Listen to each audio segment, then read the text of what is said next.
I tell people, I say, yeah, I'm not a business guy, I'm more of a strategy guy.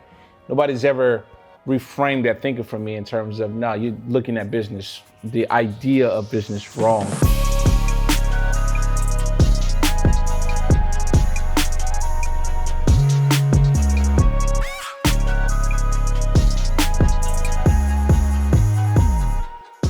One of the most important things about entrepreneurship, I try to make sure I explain, at least in my journey, is how personal it is. This is why I believe business and personal is the same thing, because your ethics in business also affects your ethics personally and vice versa.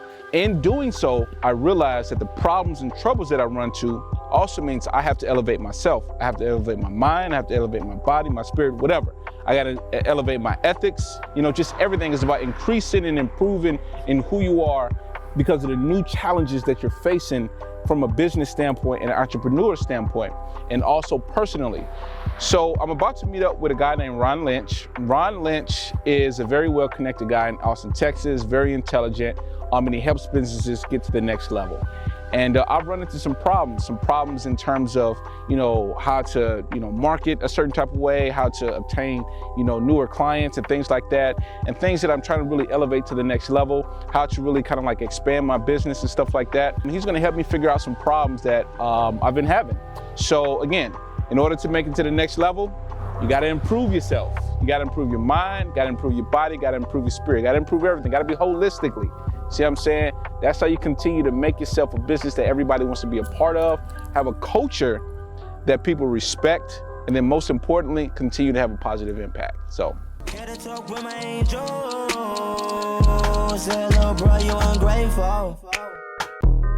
You get everything that you done pray for.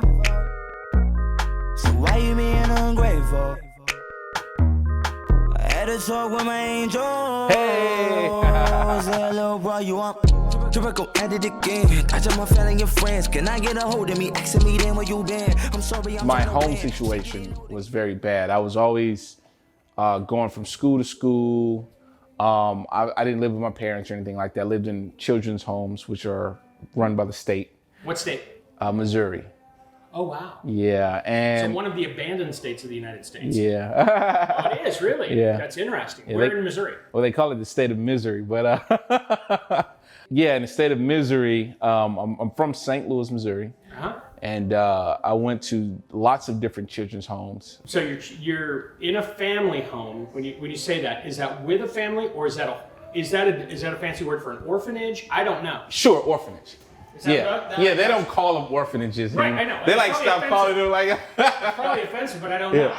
And so at 12 years old, we moved into a state facility, orphanages, and we went to multiple different ones, and then we finally settled on one, and then that's where we was at until we became adults. Like, set the frame of what that's like for me. They're basically different variations of group living, right? So you might have like. In one place, you might have 100 kids. Another place, you might have 200 kids. Another place, you might have 50 kids. And then what happens is you got boys that are in this, like let's say from 10 to 13 live in one building. Boys that are from like 14 to 16 live in another building. Okay. And then you got girls that live in another building, and then you got... Now, are you in a shared space, like beds in the same place? Everybody's in their own rooms? How does that work? No. It's a shared living space. Hey, dog, what are you doing? Yeah, I'm talking to you. Yeah, it's a shared living space. So it's like 10 kids in one actually area where we all sleep in. Okay, what's the authority system like in an environment like that? Yeah, so in an environment like that, there's two people, like caseworkers that are constantly like living there actually. So they are there in our specific... So these are employees of either the state or of the organization, and yep. that's their Yep. And then 24/7. 24/7. Yeah, but it's obvious, it's in rotation. Yeah, but that's still a devotion for a person to It is. It's in rotation. But, you're right, which is so that's actually a passion of mine too, which I've actually never spoken about, is I would love to figure out ways to be more effective, to kind of like talk to the state and really be a part of transforming how they interact with kids and helping them grow up. Because me, even though put it like this, more important than having a safe environment is being able to like feed the kid in terms of their dreams and their wants and their desires, and showing them that it's like positive affirmations. There was like none of that. Yeah, but like whose job is that in that system? Exactly. Right. There was none I'm of not that. made to do that. Yeah, right. I'm watching these guys. Yeah. That's the best I can do. Yeah, I know. I get it. Okay. So that is actually more important than any, because even if you're in a setting to where your situation looks bleak, if you believe you can make it out of it, that's the most important aspect. Yeah. You know, and when you don't think that, when you don't have those beliefs, then how do you? No, everybody's internal dialogue is the most important dialogue they have in life. Shit. Yeah. Period. Yeah. No matter who you are. And so at that point, I started back hanging out with my childhood friends when I got a little older. Then that's when some bad things started happening. We're gonna go cook some mushrooms and onions while we talk. Yeah.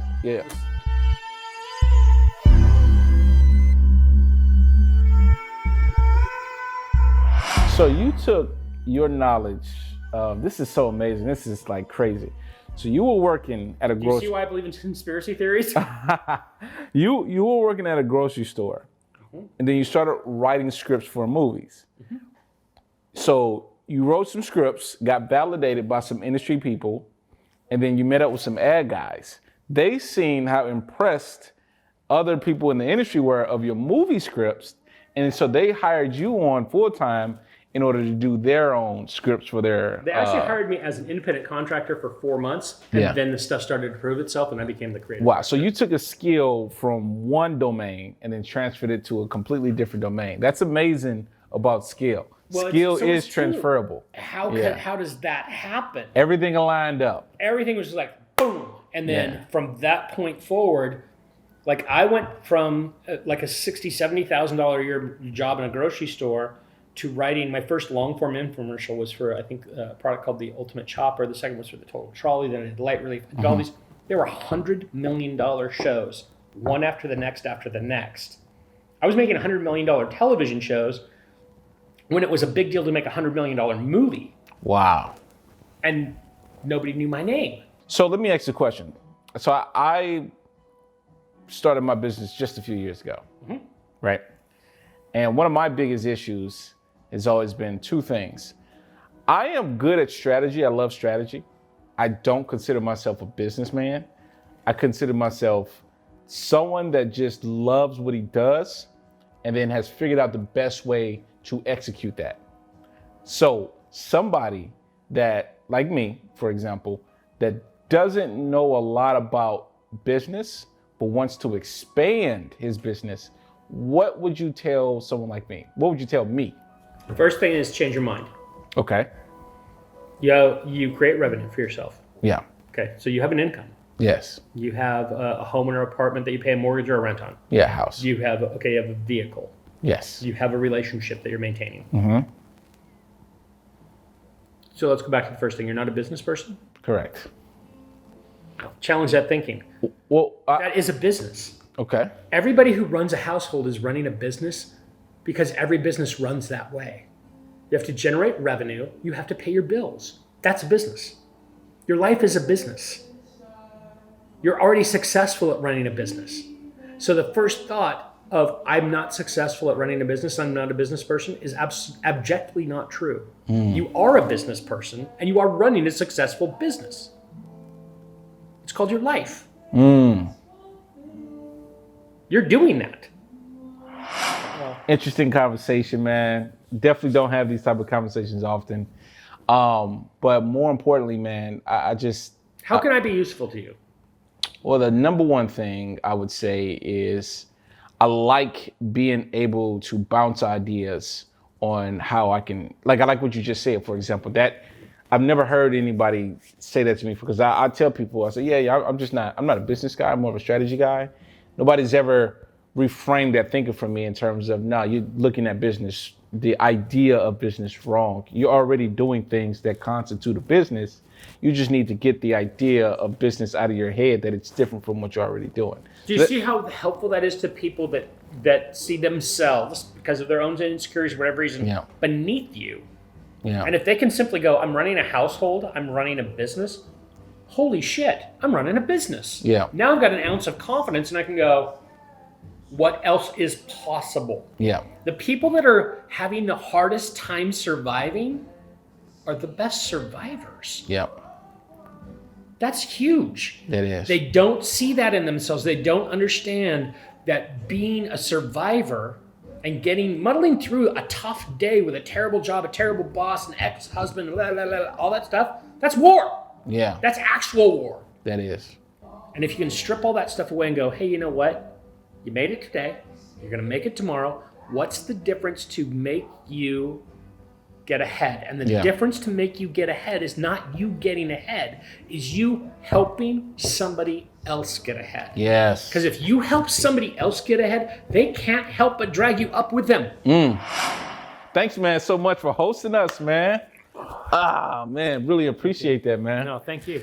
I'm glad you came, and I'm glad you called. Like I was thrilled when you're a celebrity in my mind. Yeah. So,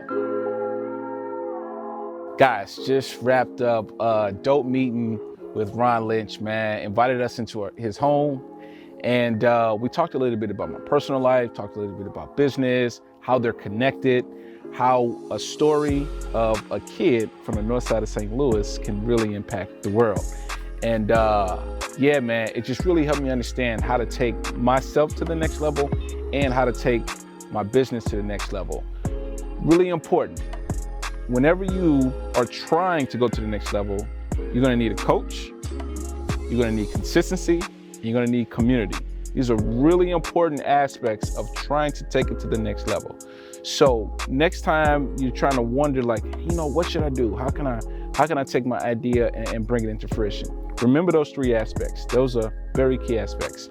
And finally, another important principle to understand is that all the skills and things you learn when you're doing another job, use those skills to transfer into whatever else you're doing in life.